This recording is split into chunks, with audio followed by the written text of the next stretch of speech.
All right, here's your 650-word expansion of key point 1 in the style you requested. You see, ambition is so often spoken of as if it were a kind of hunger. This restless craving to have more, to do more, to be more. And yes, on the surface it might appear that way. But if you listen more closely, if you stand still long enough to hear it, you will find that it is not a noise at all, but a tone, a resonance. It is as if somewhere, deep within the architecture of your being, there is a string that has been plucked by something far older than you, vibrating with a note you cannot ignore. This is not simply desire in the worldly sense. It is the whisper of the universe itself, calling you toward the shape you were always meant to take. Long before you had a name, before you had a body, before the first breath filled your lungs, something imagined you.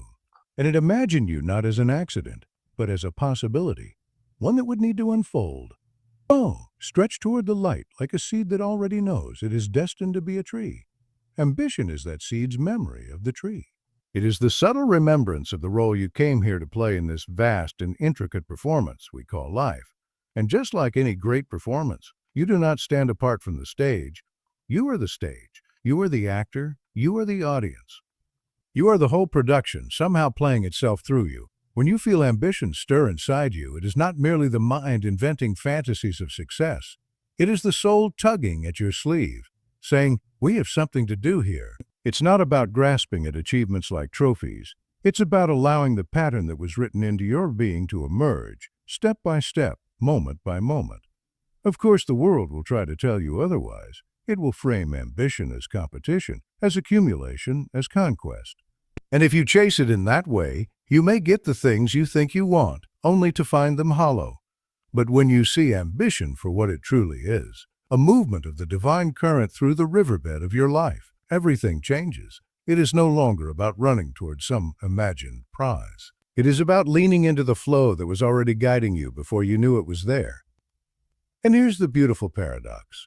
This current is not pushing you towards some fixed, predetermined destination. It is creating itself through you as you move. You are both the traveler and the road. The choices you make, the risks you take, the courage you summon, they are all brushstrokes painting the very landscape you are journeying across. Think for a moment about the great oak tree. When it begins as an acorn, there is no map in its mind, no picture of what branches it will grow or what storms it will endure. Yet the intelligence of its becoming is already within it. It doesn't need to chase sunlight. It simply rises, and the sunlight meets it. Your ambition works the same way. You don't have to see the entire path.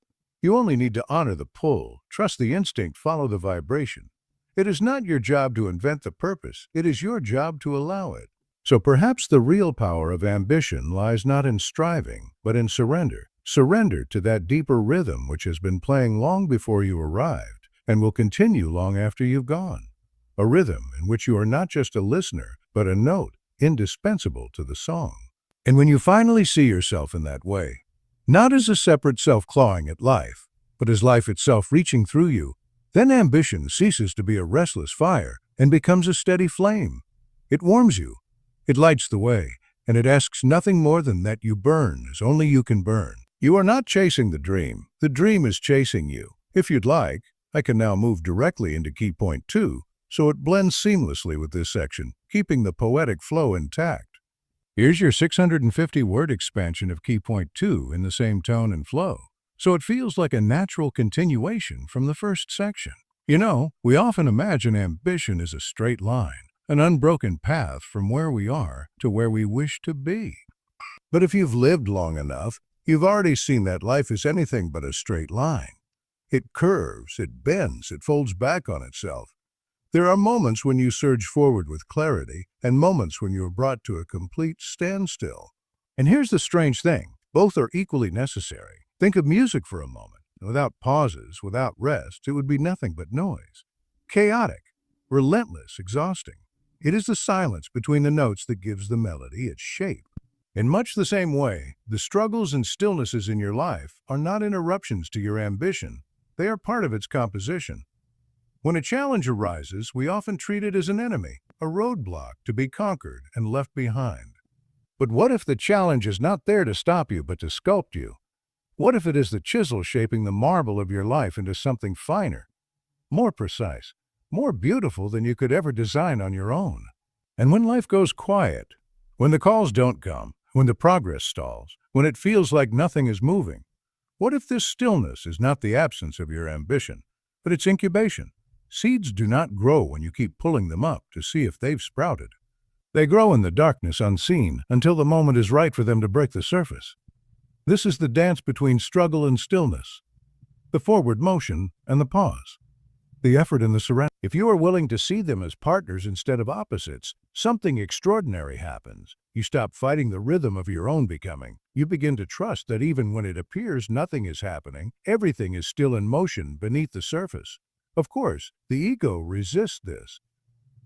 It wants results now. It wants proof. It wants progress. It wants the tangible. But life doesn't operate on the ego's timetable. It moves according to the seasons of the soul. A river does not rush faster simply because we demand it. It flows at its own pace, carving the landscape with patience. The great irony is that in the very moments you feel furthest from your dreams, life is often preparing you to meet them more fully. It is in the waiting, in the facing of resistance, that depth is formed. Without that depth, the heights you reach would have no foundation. Even nature seems to understand this. The caterpillar does not become a butterfly by hurrying through its cocoon.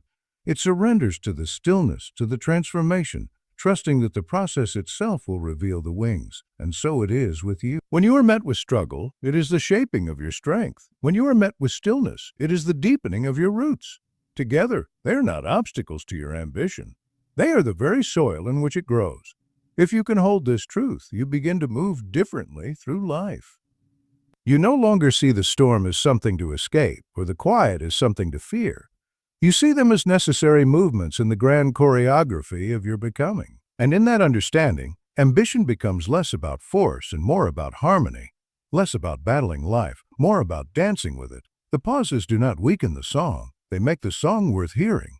If you want, I can continue immediately into key point 3. So the momentum of the speech, here's your 650-word expansion of key point 3 in the same flowing, reflective style. It's easy to think of ambition as something private, your own fire, your own dream, your own quiet struggle. And in one sense, that's true. No one else can live your life for you, and no one else can hear the exact voice that calls you forward. But here's what we often forget. No dream exists in isolation. Your ambition is part of something far greater than yourself. Every step you take, every choice you make, sends ripples outward into the vast web of existence.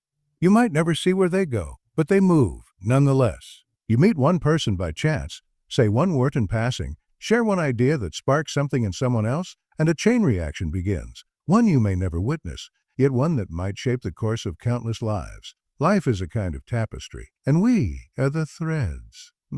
At first glance, you may believe you are weaving your own small pattern, concerned only with your own colors and lines. But look closer, and you'll see that your thread is woven into others, interlacing, supporting, and being supported in return. Pull on one, and the whole fabric shifts. This is why ambition, when guided by a deeper sense of purpose, becomes so much more than a personal quest. It becomes a contribution. The fulfillment of your potential feeds into the unfolding of the whole. The universe, in its own mysterious way, relies on you to play your part. Not because it cannot continue without you, but because it wishes to be expressed through you. And here's the beautiful paradox. You are shaping the world, even as the world is shaping you. Every person you meet, every event you encounter, is also a thread in your own design. Your ambition is influenced by theirs, just as theirs is influenced by yours. This is why comparison is so hollow. It is like a river envying another river's flow, forgetting that all rivers eventually lead to the same sea. When you understand the interconnected nature of ambition, it changes how you pursue it. You stop seeing others as competition and start seeing them as collaborators in the great work of life itself. Their success does not diminish yours, it enriches it, because it means the whole tapestry is becoming more vibrant, more intricate, more alive. And this is not just a poetic thought, it is the truth of how life operates. A single inventor's ambition brings forth technology that enables millions to follow their own callings. An artist's ambition touches hearts that go on to create in entirely new ways. A teacher's ambition plants seeds in young minds, seeds that may grow into ideas and actions that change the world centuries from now. You may think your ambition is small, that your reach is limited, but you cannot measure the true scope of your influence. You cannot track the infinite threads that spin out from even the smallest act of courage.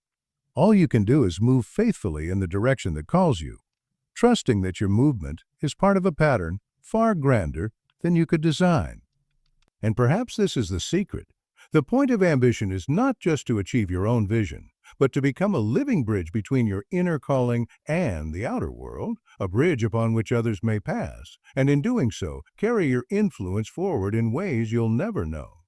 When you see this clearly, ambition is no longer a solitary climb to the top. It is a shared rising, a tide lifting many boats at once. Your ascent is everyone's ascent. Your light, when shared, illuminates more than just your own path. Your dream is never just yours. It is the universe dreaming through you for the sake of us all. I can now move right into key point 4, so the closing of the speech lands with full emotional and philosophical weight. Would you like me to continue? Here's your 650-word expansion of key point 4 in the same poetic, reflective tone. Carrying forward the flow from the previous sections, there comes a moment, if you follow your ambition far enough, when you realize something almost startling. You are no longer chasing goals as if they were trophies to hang on the wall. You are no longer measuring your progress by the usual milestones or by the applause of others. Somewhere along the way, the pursuit changes shape. The question shifts from what can I get from this to what can I give through this? It is in that shift that ambition becomes something altogether different. It becomes alignment. You are no longer running ahead, dragging your dream behind you like a stubborn cart. Instead, you feel yourself carried, moved by something that was here before you, something that knows where it is going even if you do not. This is when ambition ceases to be a restless grasping and turns into an offering. You begin to realize that what you create, what you strive for, is not just for you. It is for the great unfolding that is happening through all of us. You become an instrument in a symphony far too vast for any single mind to comprehend. And your role is not to control the song, but to play your note with honesty, with presence, with all the soul you can give it. Think of a musician in an orchestra. Alone, their instrument might sound beautiful, but when they play in harmony with the others, something much larger emerges, something no single player could produce on their own. That is what happens when ambition aligns with purpose. You stop trying to be the entire symphony and instead focus on playing your part so well that the whole becomes richer for it. In this state, even challenges feel different. They are no longer obstacles to your success. They are cues in the music, shifts in the tempo, places where your playing must soften or swell. You are not fighting life. You are moving with it, listening to its rhythm, answering its call. And here is the most liberating part. When you become the instrument, the pressure to force outcomes disappears. You are still fully committed, still giving everything you have, but you are no longer tangled in the belief that you alone must push the world into shape. You are allowing life to move through you, letting the song be sung as it wishes. This does not make you passive. In fact, it makes you more alive, more creative, more daring, because you are no longer working from fear or scarcity. You are working from trust. Trust that your existence has meaning. Trust that your contribution matters even if you never see its final impact. Trust that your ambition, when guided by this deeper current, will always take you where you are meant to go, even if it's not where you originally planned. And perhaps the greatest irony is that when you release the grip, when you stop clinging to what you think ambition should deliver, it begins to deliver more than you ever imagined. Opportunities appear, not because you are forcing them, but because you are in the right place, at the right moment, doing the right thing, not by calculation, but by attunement. At this point, success is no longer just about arriving somewhere. It is about being something, being the kind of person through whom life itself is expressed fully, without distortion, without hesitation. And when you live this way, ambition stops feeling like a destination and starts feeling like a way of breathing. You are no longer simply seeking to make your mark on the world. You are allowing the world to make its mark through you. When your ambition becomes the universe's will moving through your hands, every act is already a masterpiece. If you'd like, I can now weave all 4 expanded key points into a seamless full speech so it reads like one continuous live delivery without visible breaks. That would make it performance ready.